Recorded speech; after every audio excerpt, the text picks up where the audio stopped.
When preparing for this class, I was thinking about hormones in relation to when did I first experience hormonal changes in my own body. Brought me back to, when we're going through puberty and what often happens during that time. And a lot of times what we think is common or normal is actually just common.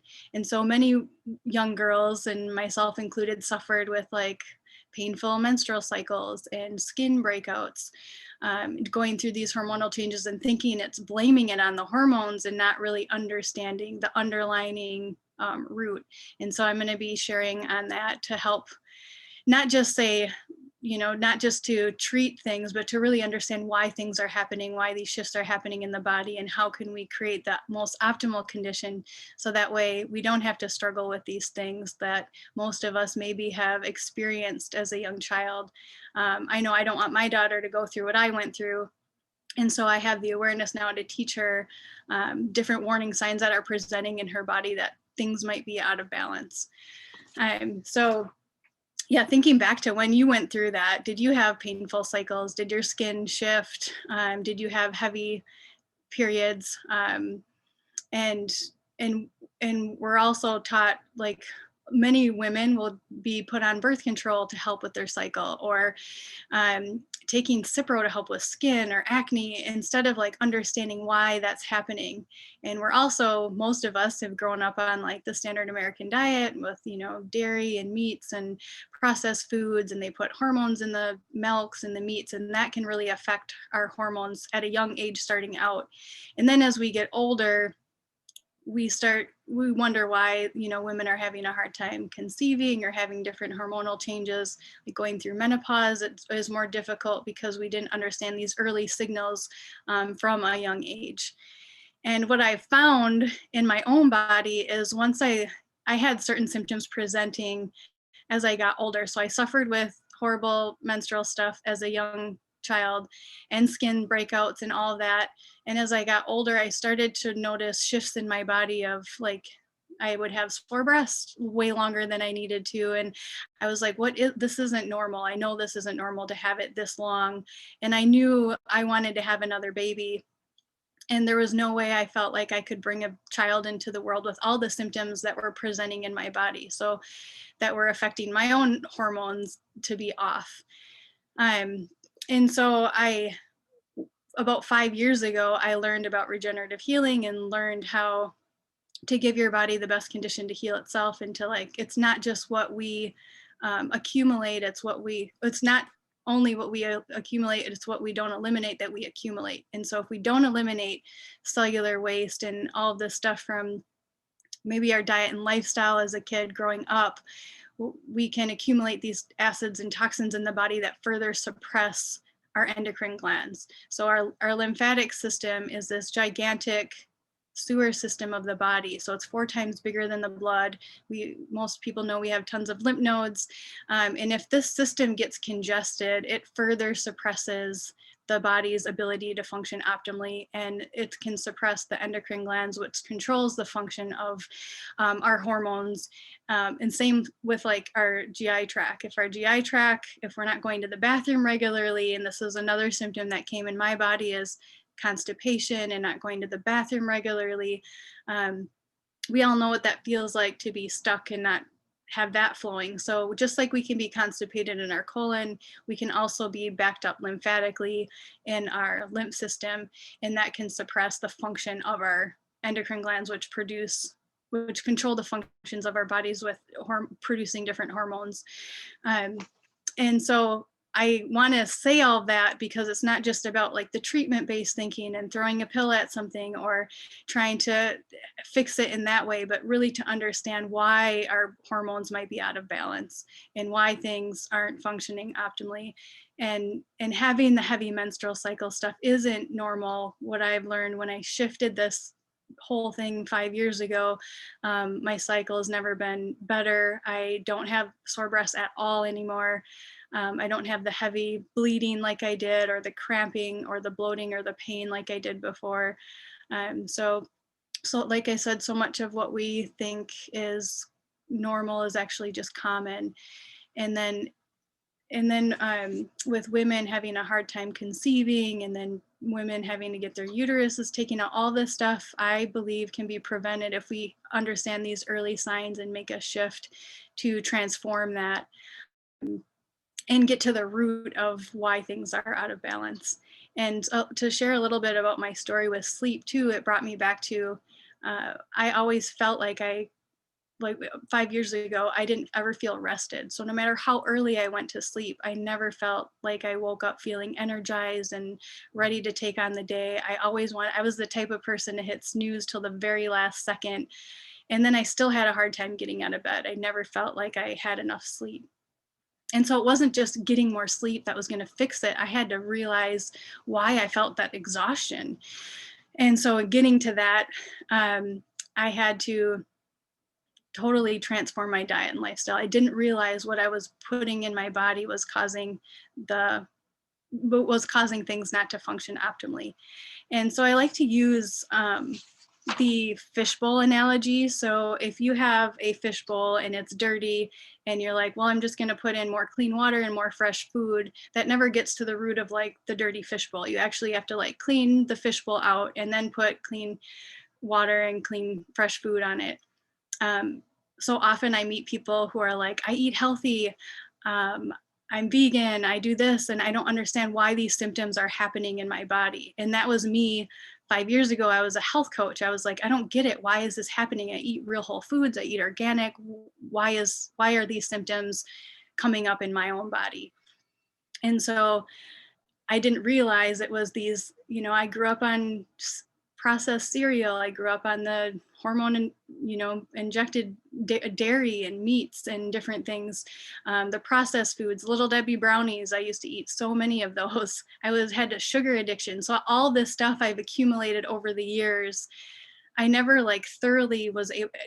I didn't understand how to really thoroughly cleanse my body. I tried different diets, I tried different cleanses, but I didn't really understand opening up the eliminative channels and hydrating, alkalizing to get the body in a healthy way. And so I thought just by eating healthy or doing a little cleanse here and there was going to fix it, but I didn't really understand the warning signs and how to get to the root of that. And once I did, and I experienced that, and it took a few months, but after 3 months of like totally transforming my diet and lifestyle, I had this laundry list of things that got better. I actually woke up with energy for the first time. And I remember I had set my alarm and I woke up before it went off. And I was thinking like, I had this like habit to just hit snooze all the time. And for the first time, I didn't want to hit snooze. I actually like wanted to get out of bed and move my body. I've never had that surge of energy in my life. I didn't even know that was possible until I totally changed things over and understood how to get to the root of that. And getting to the root of that, just like I said, so many things happened. My energy was through the roof. Like I had so much energy, I didn't know what to do with it when I was first initially doing this. And I went through ups and downs, so it's not like a straight road up. Cleansing and transformation can have its path, but I just remember waking up being like, I feel like I should hit snooze, but I shouldn't hit snooze. It was like my body was so used to doing that, my mind didn't catch up with the pattern or the habit. And so once I shifted that, I realized, I started to pay attention in my body of all of these things that got better. So I had dark circles and bags under my eyes that went away. My skin got better. I don't have those hormonal breakouts, which I blamed it on, it's because of my cycle or it's hormonal stuff. I don't have those breakouts like I did before. Like I said, my cycle was the best it's ever been. And then my sleep was even better. I wasn't eating late at night. I created different healthy lifestyle habits to support my body in deeper sleep and not having things being out of balance. And so I'll share some tips that I wanted to share as far as sleep goes that I've incorporated with changing my diet and lifestyle. And if you're feeling like you are having certain symptoms presenting in your body, doing a cleanse or a transformation is such a great way to start. And I like to share that because that was such a foundational piece for my own healing and transformation that helped balance my endocrine glands and my body and my system and my hormones.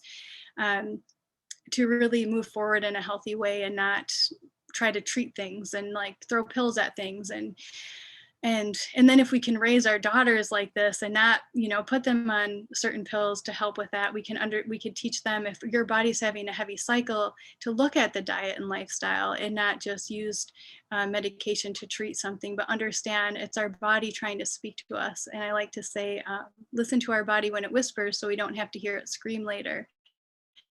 And going into menopause shouldn't be a painful experience. It should be a beautiful transition into the later wisdom years. And so if we can catch and listen to our bodies now, we can make these shifts. And springtime is such a great time to do these transformations. And if you're inspired to want to do that, we'll be talking about that at the end of the call. But springtime is one of my favorite times to do a cleanse and really listen to the body and heal out.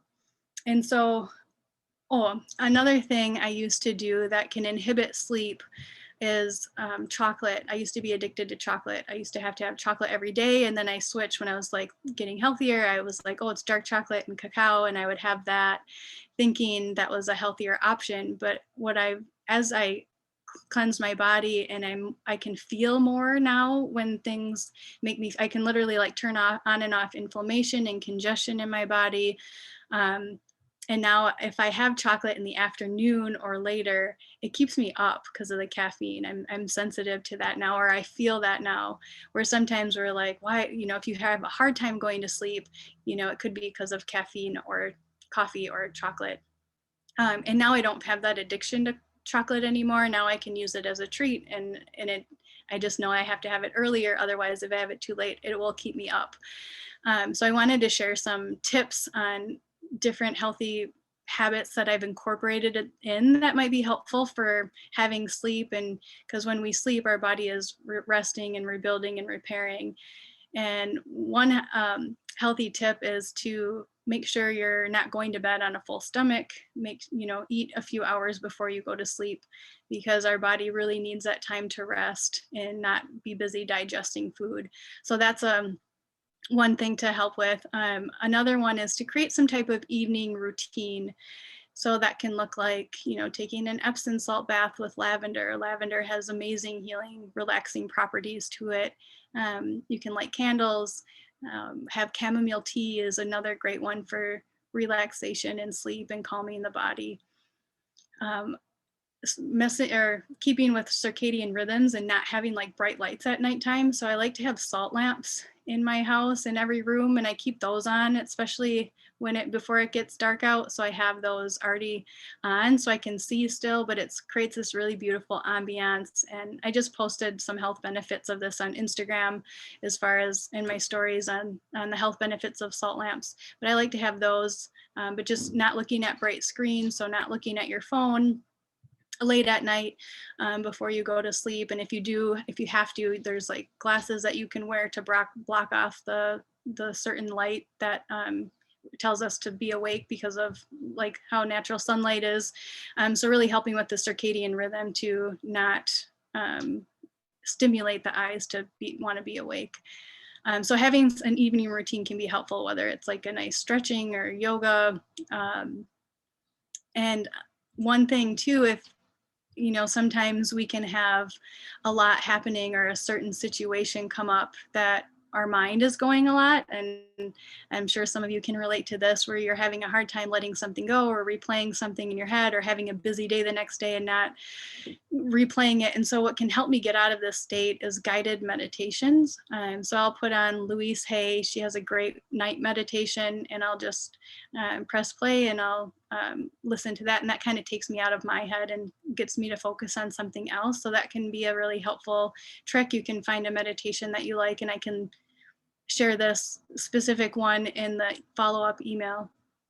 Another thing too is if we're having a stressful day or we have a lot going on, it could be easy to hold tension in our body. And so often I have to remind myself to come back into my body and just feel what it feels like, and relax my shoulders. And if I'm laying down in bed, I can take deep breaths. And this can really help reset the nervous system to help with really deep sleep, and just do just even if it's 3 diaphragmatic breaths, like filling your belly with air slowly and then holding it at the top for a second and then releasing slowly, and just doing 3 of those can really set your body and get it in a different state.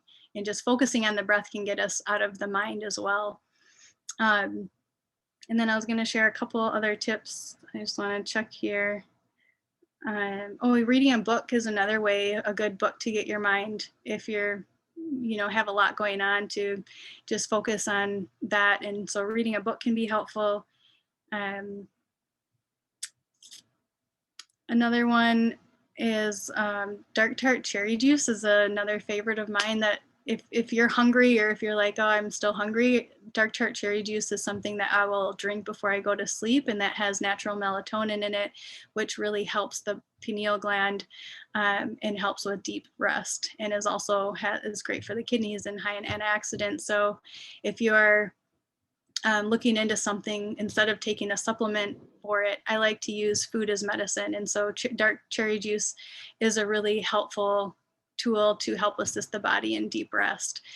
And if you are looking to have help with a transformation, that actually comes in the transformation kits that we do, that we can be sharing at the end. And so that's just a really nice thing that's in there to help with rest, because our body does so much healing and rebuilding and repairing when we're sleeping.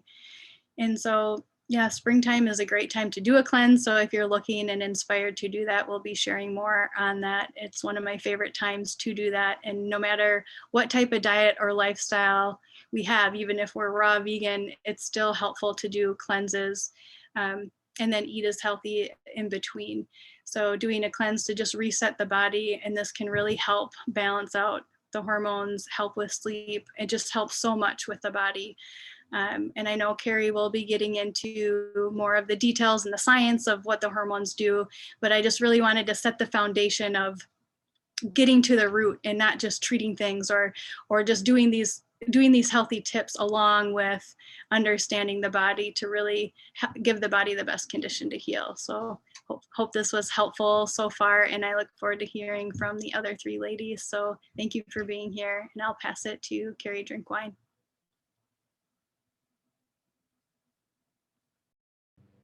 All right. Thank you so much, Carrie. Sorry. I have something in my throat. So let me get a glass of water if, Mary, you want to speak for a minute. Sorry. That's okay. Rita, do you just want to jump on in? Yeah. Hi, everyone. I'll give you a moment, Carrie, and hop in here. So today I was going to speak about sleep and epigenetics in relationship to your body's natural protection systems. So this is a subject that I find incredibly fascinating and have had a lot of fun learning about. So sleep causes positive epigenetic changes in your DNA, whereas sleep deprivation causes negative epigenetic expressions.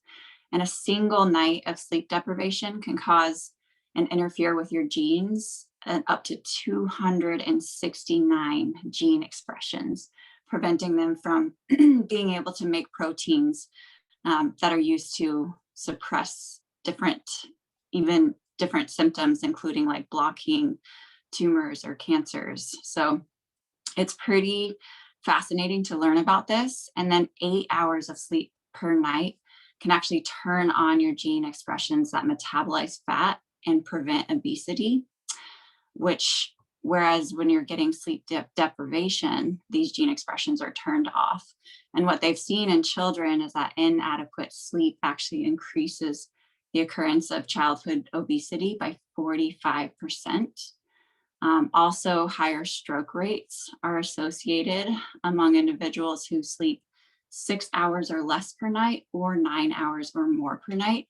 So it's showing that we can have too little sleep or too much sleep. And large studies have confirmed that those who sleep 7 to 8 hours a night are actually at a reduced risk for stroke and other health issues. So epigenetics change due to our environment, our quality of sleep, our lifestyle, our emotional well-being, as well as our diet. And these epigenetic expressions are associated with turning off genes associated with cancer, autism, depression, autoimmune, Alzheimer's, and many other health challenges. So these genetics are either turned off or turned on.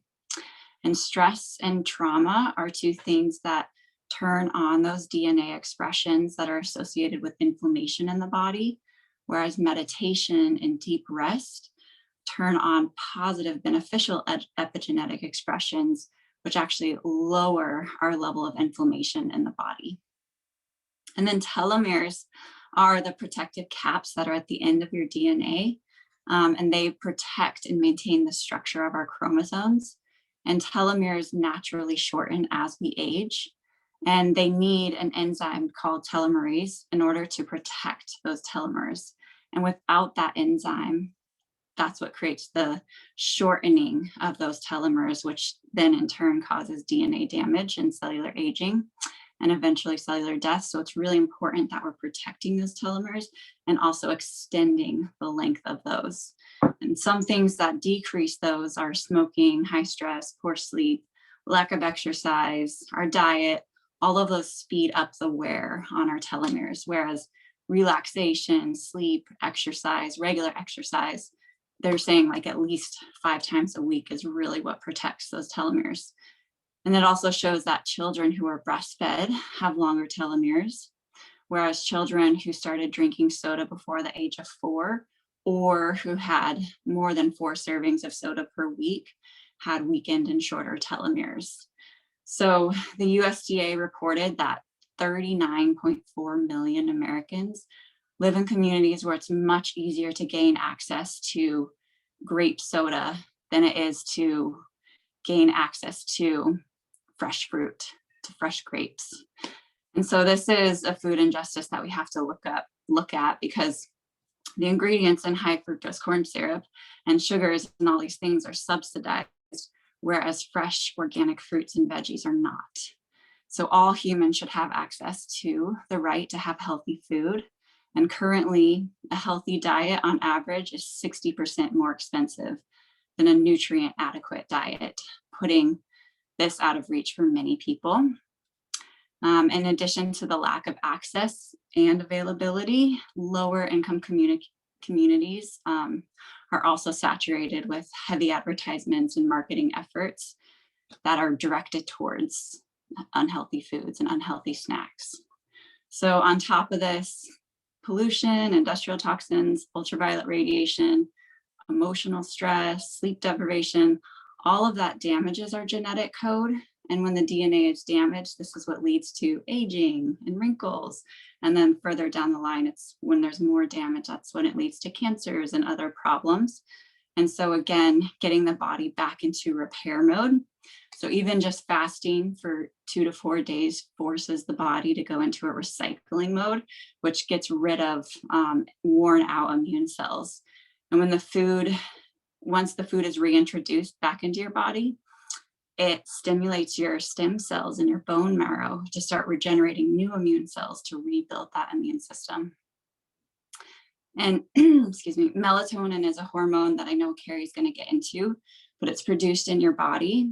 And it's one of the ways that your body knows when your organs know when you're awake and when you're sleeping is this amount of melatonin in your body. And it impacts your circadian rhythms. And it's really interesting because there was a study where they compared blind women compared to women that can see. And they found because the blind women weren't exposed to sunlight and they couldn't see it, they had a continuous production of melatonin. And through that, they found that blind women actually have half the rates of breast cancer as women who have sight because they're getting that constant secretion of melatonin into their system.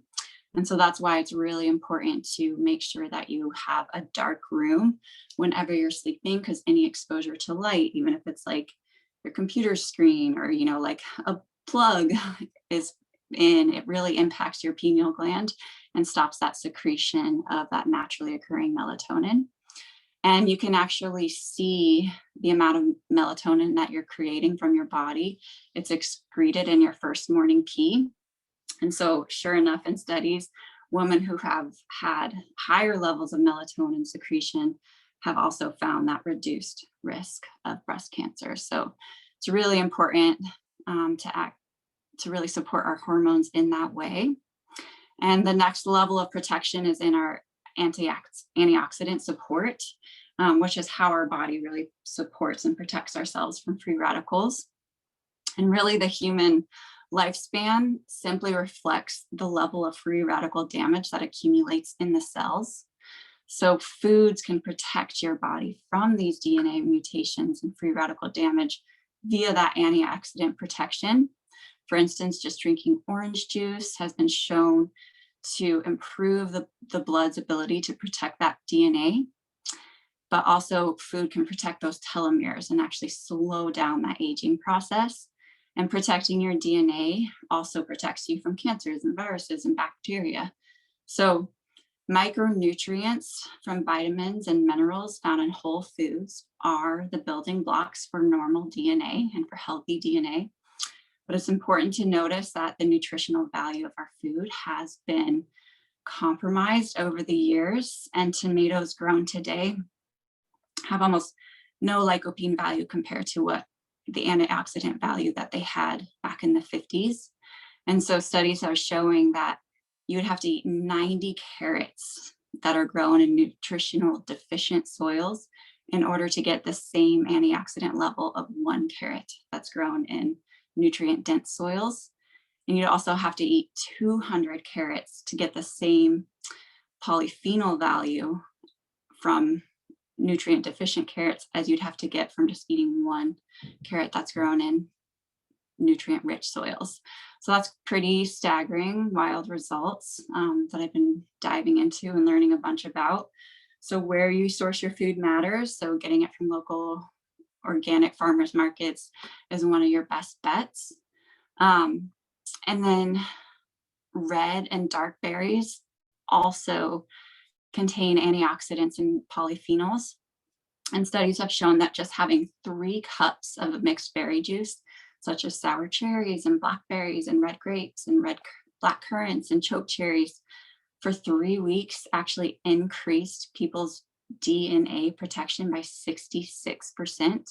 And when the juice intake was stopped, the effects of the protection wore off, and that DNA damage of the blood increased back to those previous levels.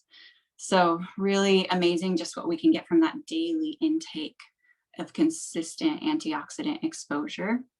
And then eating a kiwi has been shown to reduce DNA damage by 60%. And if you eat 3 kiwis per day, you can increase your DNA repair by 66%, which is amazing. And then carrots, they're not shown to prevent DNA damage, but they are shown to repair DNA damage that has already been done. So lycopene-rich foods from nutrient-dense tomatoes and watermelon and guava and pink grapefruit help to protect you from sun damage, but they also help to protect you from radiation, from X-rays. And so they showed cells that were exposed to radiation, and an hour before that exposure, they were given lycopene and the cells were protected. Whereas the ones where they were given the lycopene after the radiation exposure, the cells were not protected. So again, another reason, excuse me, to really support that daily intake of antioxidants. And finally, I just want to share a little bit about curcumin and turmeric and how those actually trigger epigenetic effects that cause cancer cells to die, to commit cell suicide. And they also reduce that blood vessel inflammation and help neurons to regrow, which is amazing. So I just love how food and its interaction with our bodies has the ability to turn on or off those gene expressions. And then nuts and seeds and whole foods and fresh fruit and veggies have all been shown to increase our telomere length, which is what protects our DNA. And then in contrast, diets that were really high in saturated fats and processed meats were shown to have shorter than average telomeres. So finally, just in conclusion, lifestyle, sleep, emotional check-ins, exercise, all have a huge impact on our telomere length, which is what protects our DNA. And we can increase that length through our lifestyle, or we can shorten that length through our lifestyle. And foods that protect and lengthen your telomeres not only protect your DNA, but your DNA is not only a blueprint of your genetic code, it's the superhighway of information that has to be repaired consistently. And so through sleep and lifestyle and diet, we can do that. So thank you so much. I'm going to pass this off to Carrie.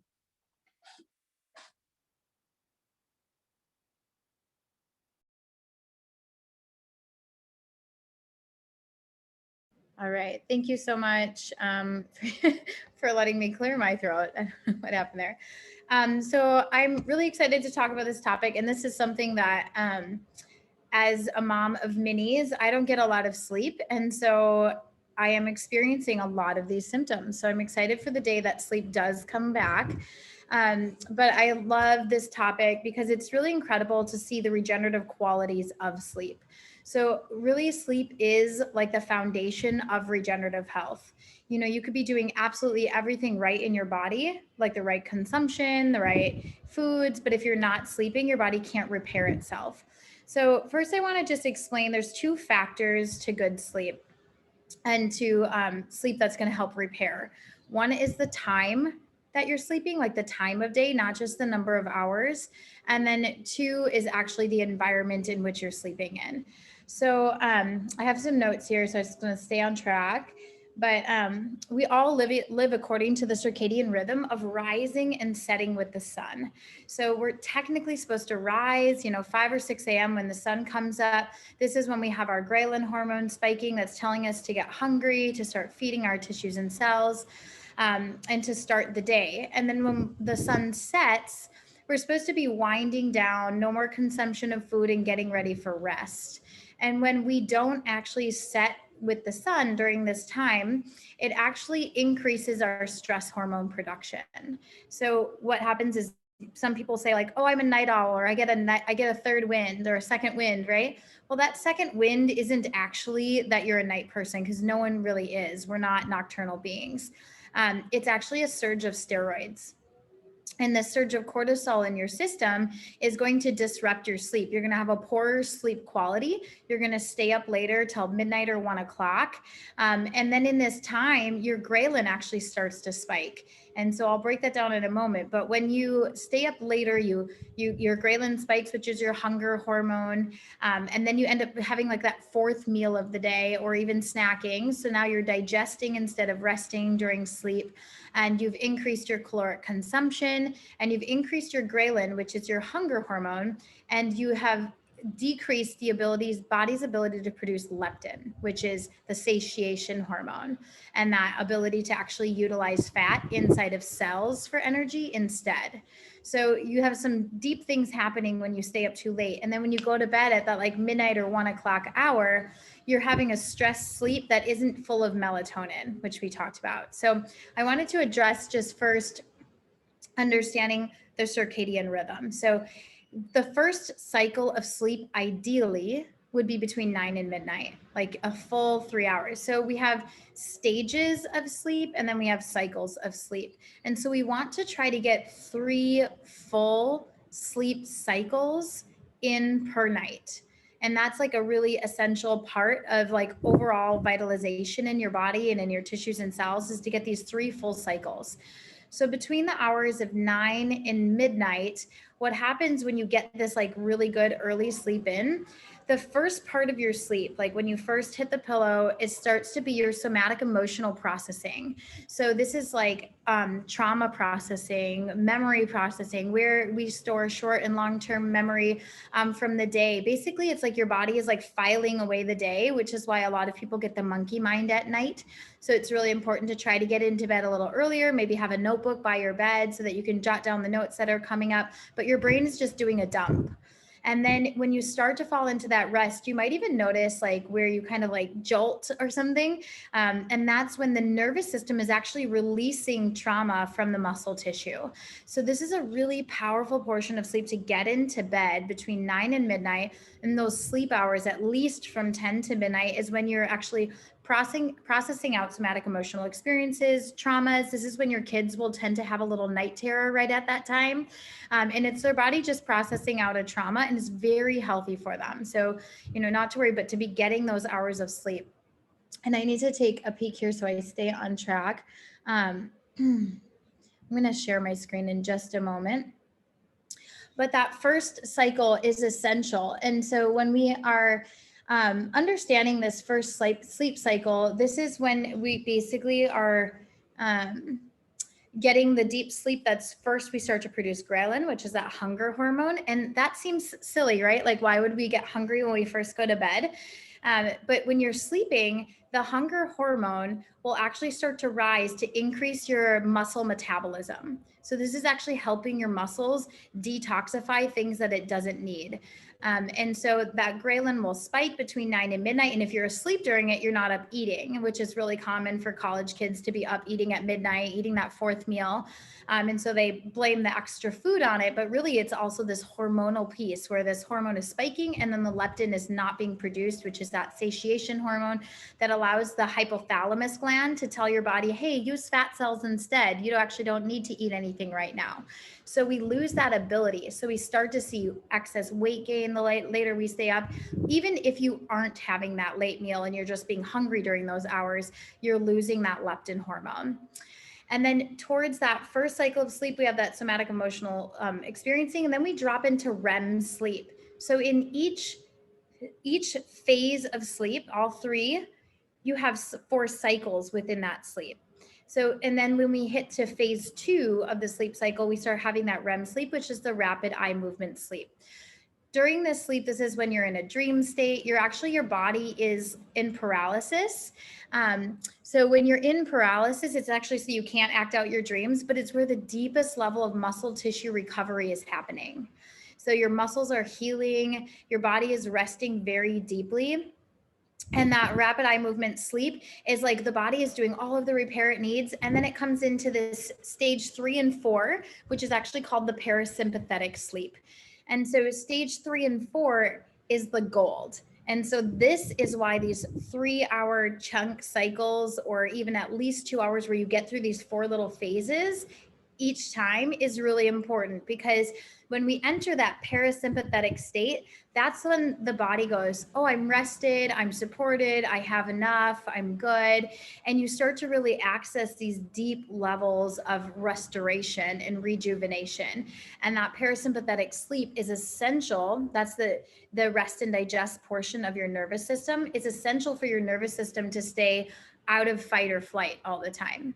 So you want to be going through that first sleep cycle, and you want to complete that sleep cycle by midnight and at latest 1 o'clock. And the essential part of that is so that you produce the proper hormones and you suppress the leptin and you keep the GSH down in your body. The growth stimulating hormone is sent by the pituitary gland. So when we are activating the pituitary gland to produce more GSH, if we're not going to bed, that is going to activate the adrenal gland.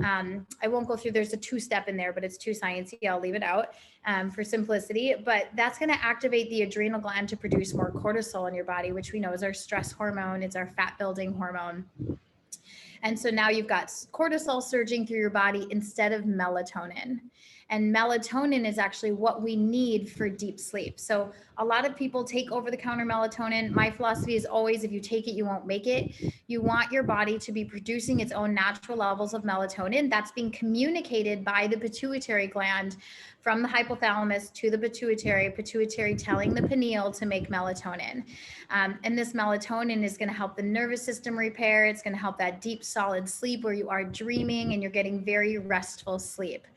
And yes, it's getting up to pee. No, so this is really interesting, and I'll cover that in just a moment, Terry. But when you exit that first level of sleep, people often think that they wake up to pee, but it's not. That's not actually why you wake up. You wake up because you're exiting the stage 4 sleep and you're entering back into a stage 1 sleep again. So you might be more aware of your surroundings or your body sensations during that time. So oftentimes we'll get up and go to the bathroom, and that's fine. The best thing that you can do is keep the lights off as best as you can. Keep the lights off, because the hippocampus is like keeping track of your sleep, and hypothalamus is producing that melatonin, and the pituitary is producing that melatonin. When we have light activation, it messes up our brain. So before there was electricity, we were just awake with the sun and sleep at night. It was that simple. We didn't have lights. Well, when we started having lights and TVs and Bluetooth and all these different things, it starts messing with our brain, and we get activated, and we start decreasing our production of melatonin, and we start increasing our production of cortisol, epinephrine, and norepinephrine. So now we're like, I'm a night owl. Are you really? Like, trust me, if you put your kids down to bed and you hold them in that rocking chair in a dark room, you will be out. Your body is tired. So really trusting that intuition in your body. So back on track. So second stage of sleep is when you're going into that phase, or the second stage or second phase of the 4 cycles of sleep. And around 1 a.m., I have to look back here 1 second, just to make sure I have this right. Yes, around 1 a.m. is when your body starts to increase that leptin hormone. So now we've got leptin being produced. The body is accessing fat stores and burning that for energy. And so just so you have a synopsis, about 50% of all of your caloric intake in a day is actually burned while you sleep, because the body is doing so much repair. And so that's why sleep is gold for weight loss, and not too much sleep. You don't just want to lay around all day. Like we've talked, the golden numbers are 7 to 9 hours, and 7 to 8 hours, like Rita mentioned, is like really ideal. If you're in a deep state of repair or adrenal fatigue, you may be in a temporary phase where you need more rest, and that's okay. So listen to your body on that. But at 1 a.m., we start to produce this leptin hormone, which accesses fat storage, and it starts burning up excess waste that doesn't belong in the body. And then at 3 to 4 a.m. hour is a really important hour that we're actually entering that final phase and stage of sleep. And this is because it's called the liver hour. It's the detox hour. So your liver actually starts to detoxify fat soluble toxic waste, any chemicals, free radicals that it's experienced. It can break down fat soluble toxins. So you might even notice if you are struggling with like oily urine, like if you notice an oily residue on your urine, this is a sign that the liver is not getting its restoration or detoxification. You're having fatty deposits on the liver. So watching your urine and watching your stools are a really important part of your health. But also the body is just like the liver is like kind of like the project manager of your body. So this is a golden hour for your liver to be healing. And it is so often interrupted when you drink alcohol before bed. So if you drink alcohol before bed, it's very common to wake up and you just shoot out of bed and you're like, why am I awake right now? And it's because you had just finally processed out the sugar alcohols. And so the body wakes up, the liver didn't get to process. And when we miss that first phase of sleep, what often happens is now that you have 2 phases of sleep where the body is actually trying to produce ghrelin, produce leptin, metabolize out all of the free radical damage, and clean the liver all at one time. And it's like a crash course for your body, and it can be really intense. So really getting to bed early is essential. And I'm going to share my screen really quick so we can get into a little bit more of the sleep science. And I'm going to try to keep it short. I have so many notes. I love sleep. I'm excited to get it when my kids are like, 3. So this is the thing I was talking about here is the hypothalamus gland.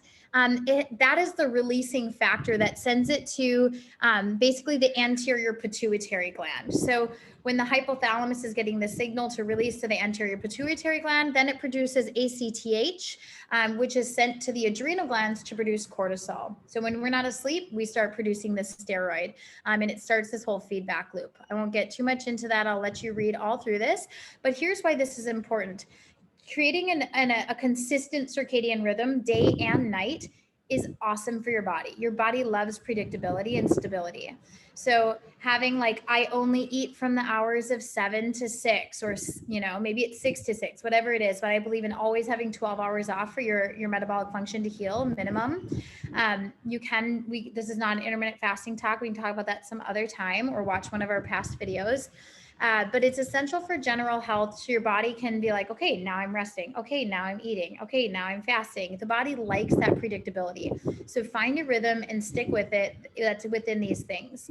But the reason why cortisol production can mess up your hormones so much is your cortisol is actually what helps control your blood sugar levels, regulates your metabolism, reduce inflammation, and assists with memory formation. So if you have brain fog and poor memory, this is all a result of your hypothalamus and your hippocampus not being able to properly process memory. And what they found in studies is that people that are only getting 2 cycles of sleep have a 40% reduction in their memory center. So if you think about that, they tested in students, some of the kids like that weren't getting that cycle of sleep, the average grade was a D. So it was like either acing a test or failing a test. So 40% reduction in your performance and in your memory center. And the hippocampus is the brain center that actually keeps track of your sleep. So it's like a sleep bank. And so this sleep bank actually, it says by the time we're about 40, the average adult has a 20,000 hour sleep deficit, which is insane for our body. But the good news is that you don't have to make up all 20,000 hours of sleep. You actually can just start to make up about 10% of that, and the body will start sending signals to the nervous system that it's safe and it can repair, and that we're in the positive now. So really you can turn this around at any time. And I want to just emphasize this part for mamas. This is really important to me. I've been experiencing a lot of these. I just had my 4th baby, and he's my first baby that doesn't sleep. So I've been struggling, and it regulates your blood sugar levels, your metabolism, reduces inflammation, assists with memory formation, and then it controls the effect on water balance and helps control your blood pressure in women. So it also helps, the cortisol also supports the developing fetus during pregnancy. So if we're exhausting our cortisol by staying up too late, we are unregulating all of these other systems in your body, which is why so many women deal with kidney inflammation and they deal with hypertension and gestational diabetes, is part of this lack of proper sleep.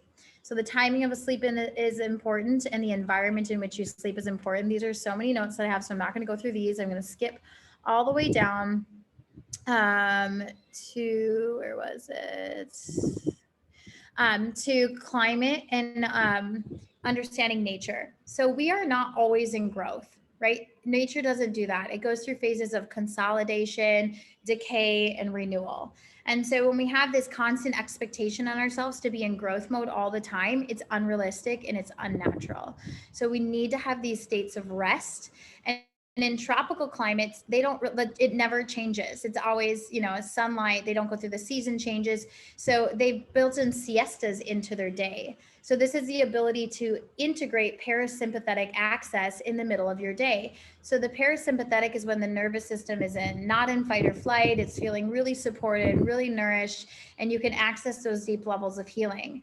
When you're in a winter climate and you're still running at a summer speed, your body is actually supposed to be in that consolidation speed. So we're supposed to be going to bed earlier, having more nourishing foods, and really rising and being out in the sunlight when we can.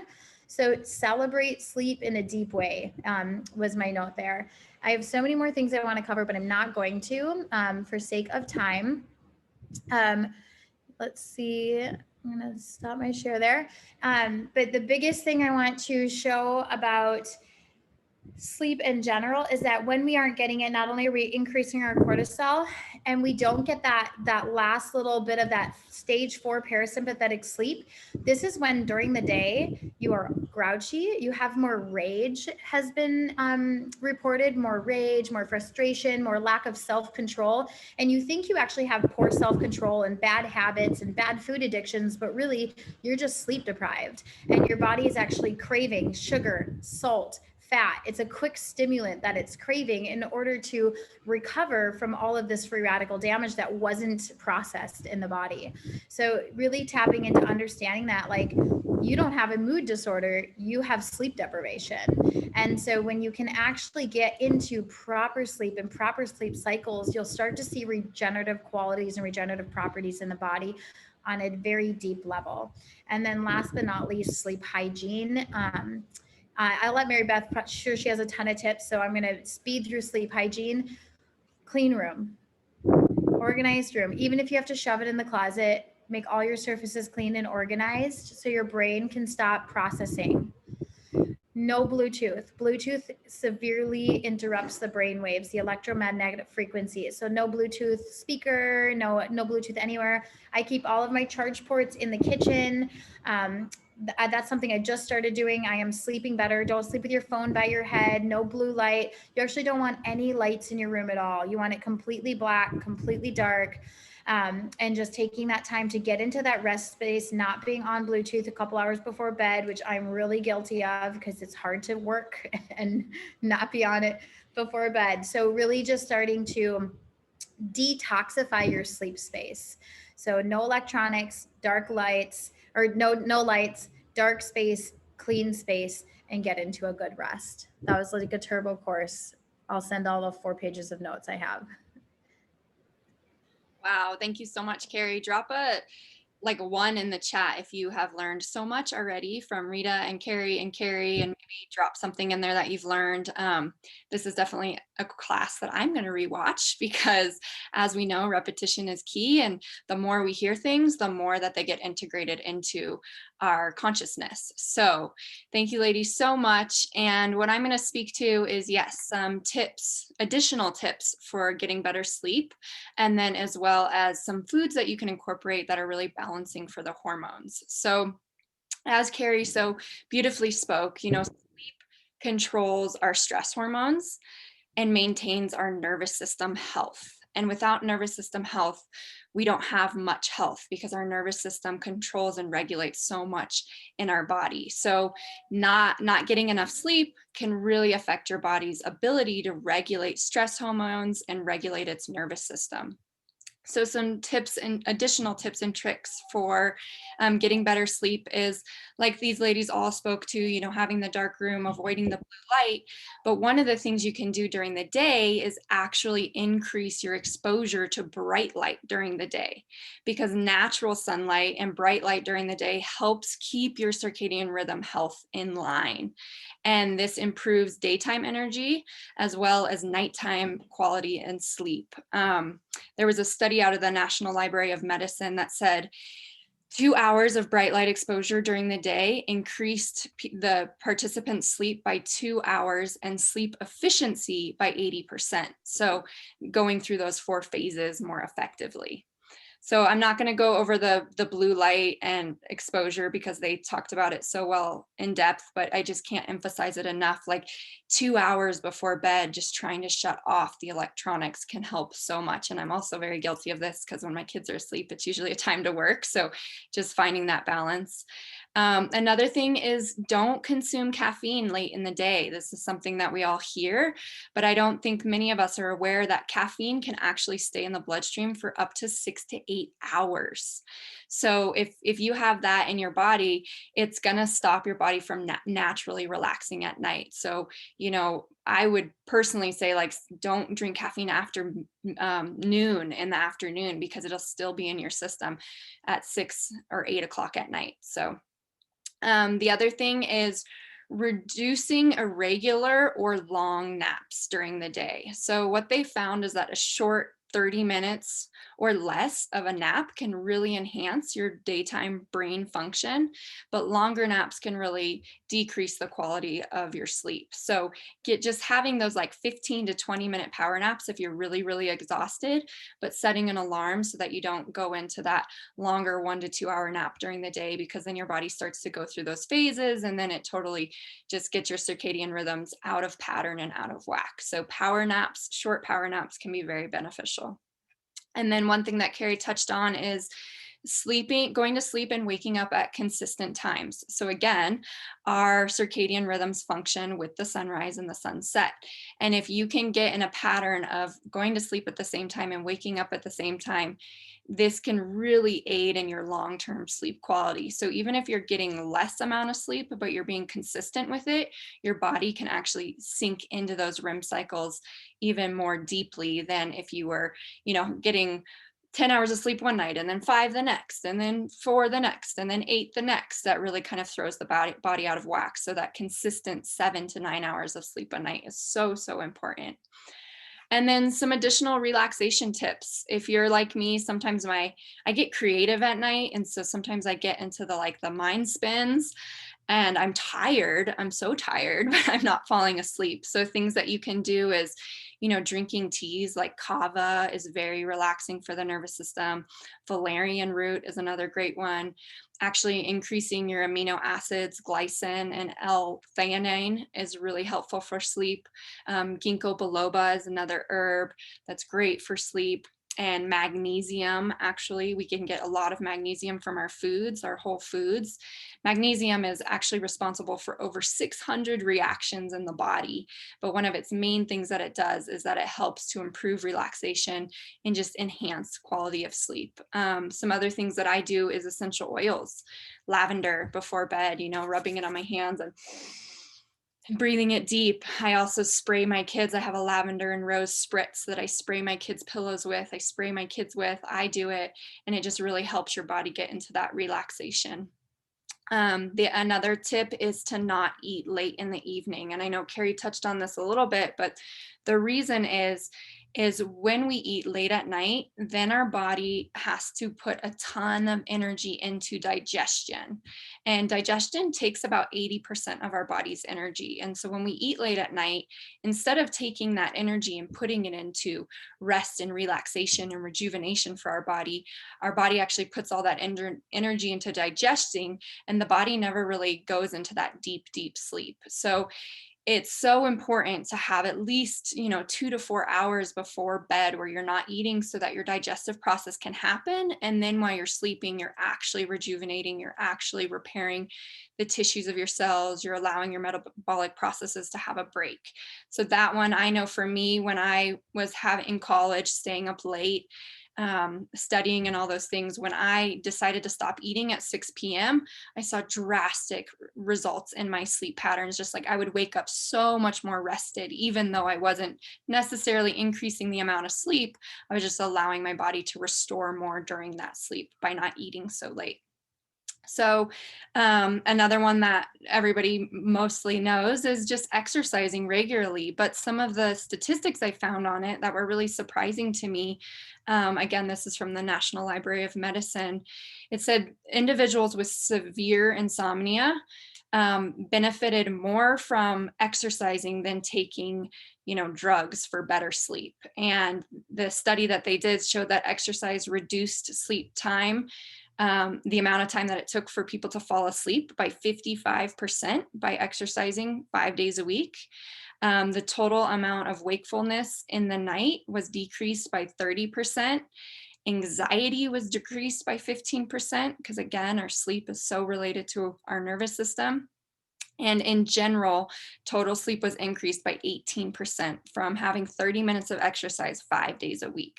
So those are pretty staggering results. So, I mean, just not eating late before bed, having 30 minutes of exercise 5 days a week, and decreasing your blue light time at night could be 3 tips that could really, really, really help. And you could see drastic results.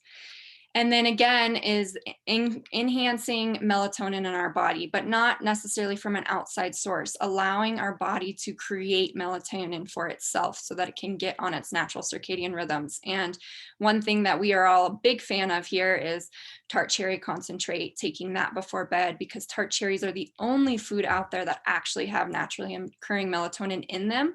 So when you take it, it allows our body to absorb that and enhance our own melatonin production within our bodies. So it helps us to just really regulate that internal clock of sleep. Some other foods that help with the body to produce its own melatonin are asparagus, tomatoes, sweet potatoes, pomegranates, olives, almonds, and actually the vitamin B6 in bananas works to convert the amino acid tryptophan into serotonin, which is the neurotransmitter that controls melatonin levels in the body. So another area that is really important to focus on when thinking about sleep is our gut microbiome, because actually about 70 to 80% of our serotonin is produced in our gut microbiome. And when we have a disturbed gut microbiome, those neurotransmitters can get thrown off, which then throws off our melatonin levels as well. So those are some little tips for sleep. And then I want to quickly just go into some other additional foods that can be really helpful for balancing hormones. And specifically, I wanted to speak to the thyroid, the adrenals, and the sex hormones, because I find that those are three of the areas that a lot of people struggle the most with. So our sex hormones, they manage our reproduction and our sexual motivation. So some of the main hormones are estrogen, progesterone, testosterone, and these can be thrown off really easy through, the different stages of life that we're going through, but also through diet and just exposure to environmental toxins. So some foods to incorporate for your sex hormones specifically are flax seeds are really amazing. Broccoli is super amazing. Red lentils, sunflower seeds, and again, sweet potatoes are really helpful in balancing those sex hormones. For the thyroid hormones, our thyroid is responsible for our energy and metabolism. So this, like Carrie was saying, it's produced in the pituitary, and the hormones like the T3 and T4, and those help to regulate the thyroid. So when the thyroid is out of whack, this can happen because of iodine deficiency. Sometimes we have an inability to produce the proper amount of thyroid hormones because of autoimmunity, where the body can go and start attacking the thyroid tissue. And sometimes there can even be growths in the thyroid that disrupt the hormone production. So things that are very helpful for that are seaweeds. 2 Brazil nuts a day can be very beneficial. You don't want to overdo it, but 1 to 2 Brazil nuts a day. Spinach and quinoa are very beneficial, especially when sprouted. And then lastly, the adrenals. So the adrenals sit on top of the kidneys, and they're responsible for managing our stress, regulating our blood pressure, and our blood sugar. So they also help to produce the sex hormones. And like Carrie said, hormones like cortisol and adrenaline and DHEA are all produced in the adrenals. Chronic and physical and emotional stress can really wear and tear on our adrenals, as well as lack of sleep and poor diet. So one of the things to note in terms of those sleeping times is all of our organs rest at different times. Like Carrie was saying, we're not always in go mode. All of our organs have those moments where they're actually resting and rejuvenating, and then amping back up. So the time of day where the adrenals actually rest is 9 to 11 p.m. And so if you're not resting or not sleeping during that time, they're just going to produce more cortisol, and they're going to kick into that fight or flight stage where you feel like, I don't know if you've ever been awake at 10 p.m., like you're really tired at 8, and all of a sudden at 10, you're like, oh, I caught a second wind. I'll clean the house. It's not because you really caught a second wind. It's because your adrenals are like, oh man, I missed my sleep window. I better go back into producing more cortisol. So over time, that can really create some wear and tear. So some foods that help balance hormones in the adrenals are red bell peppers, kale, avocados, again, almonds, pumpkin seeds, millet can help, apples, blueberries, and again, just really trying to emphasize that rest between 9 and 11. So overall, some of the food that is the best for hormones is our fruit, because fruit is actually the sex hormone of the plant. And so fruit holds the medicine for our hormones. And so if you're gonna, if you want to eat late, you just can't, you're like, oh, I need something, try not to eat the heavy meal, go for the fruit, because the fruit actually starts to digest in the saliva. And so it doesn't put as much pressure on the digestive system. And then it also contains some hormones that really help to enhance melatonin and also help to regulate our hormones. So fresh fruit is amazing for the body when regulating hormones. And then I'll just drip on our ongoing transformations that we offer, because the 4 of us, we lead transformations, a 30-day to 90-day program where you really get in there and focus on whole food eating and focus on increasing foods that are going to help enhance your sleep and help regulate hormones, help restore the gut microbiome. So what our program entails is tart cherry concentrate. We take plant-based amino acids. We have a shake that's super rich in fiber and broccoli and seaweeds, all those foods that I was talking about. And then we also have a gut microbiome stabilizer so that we can really get in and work with the neurotransmitters that help to produce melatonin and help us get back on track with our circadian rhythms. So we offer these ongoing, and we love supporting people to just healthier lifestyle, healthier sleep patterns, healthier hormones, healthier immune system, and so on and so forth. And we have a bigger group cleanse or group renewal coming up on March 15th. So if you would like to learn more information about that and how we host these, we've created an app for you if you join us that has tons of information, tons of grocery lists and support videos. We do weekly question and answer Zooms because we really want to see people supported in their healthy and lifestyle goals. So if that's interesting to you, you can reach out to whoever invited you to this call or get with one of us, and we will send a little bit of information about that in our follow-up email if you registered via this link, and we'll also send our notes from the call today. So I hope that was helpful. Again, I'm gonna have to come back and watch this video. I just love our free monthly classes that we do. I learned so much from these ladies and I love working with them so much. And I just appreciate all of you taking the time out of your day to learn a little bit more about sleep and hormones and healthy lifestyle. So anybody else want to chime in?